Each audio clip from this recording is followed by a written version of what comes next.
আসসালামু আলাইকুম এভরিওয়ান, কেমন আছেন সবাই? আশা করি ভালো আছেন। আল্লাহর রহমতে আমিও ভালো আছি। আজ আমি রান্না করছিলাম কচুর মুখি দিয়ে ডিম দিয়ে। আর এই ডিমগুলো আমি প্রেসার কুকারে দেওয়াতে ডিমগুলো ভেঙে গেছিলো। আমি আপনাদেরকে এখন কচু ছিলে দেখাচ্ছি। এভাবে কচু সিদ্ধ করে রান্না করলে আপনাদের ভাইয়া অনেক বেশি পছন্দ করে। আর ডিমগুলো এভাবে এই যে ভেঙে গেছে। ডিমগুলো ভালো করে ভেজে তুলে নেব। আর এখন পেঁয়াজ দিয়ে দিচ্ছি তেলের ভিতর। পেঁয়াজগুলো ভালো করে নাড়াচাড়া করে ভেজে নিতে হবে। ভাজা হয়ে গেলে এখন আমি সব রকম মশলা দিয়ে দেব। মশলাগুলো আমি শিলপাটায় বেটে নিয়েছিলাম। শিলপাটায় বাটা যে কোনো মশলা রান্না তরকারি অনেক বেশি মজার হয়। এখন ভালো করে মশলাগুলো কষিয়ে নেব।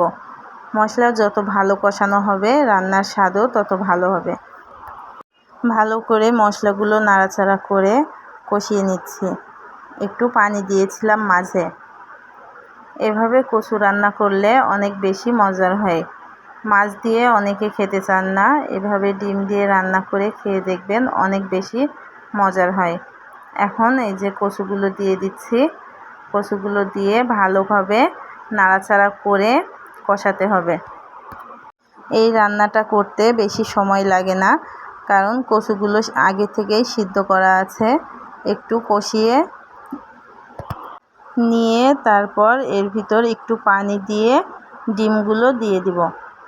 দিয়ে একটু কষিয়ে নেব নাড়াচাড়া করে। কচু দিয়ে যে কোনো তরকারি রান্না করলে আমার বাসায় একটু চালটা বেশি রান্না করতে হয়, কারণ কচুর তরকারি দিয়ে সবাই একটু ভাত বেশি খায়। এখন আমি পানি দিয়ে দিচ্ছি। পানি দিয়ে ঢেকে দেব। ঢেকে একটু রান্না করে নেব। খুব তাড়াতাড়ি এই রান্নাটা ঝোল ঘন হয়ে আসবে। খুব সহজেই ঝটপট রান্না করে নেওয়া যায়। এই যে দেখেন কত সুন্দর হয়েছে। এরকম ঝোলটা ঘন হয়ে আসলেই বুঝতে হবে রান্নাটা হয়ে গেছে। এখন আমি নামিয়ে নেব। আজকে এই পর্যন্তই। সবাই ভালো থাকবেন, সুস্থ থাকবেন। আল্লাহ হাফেজ।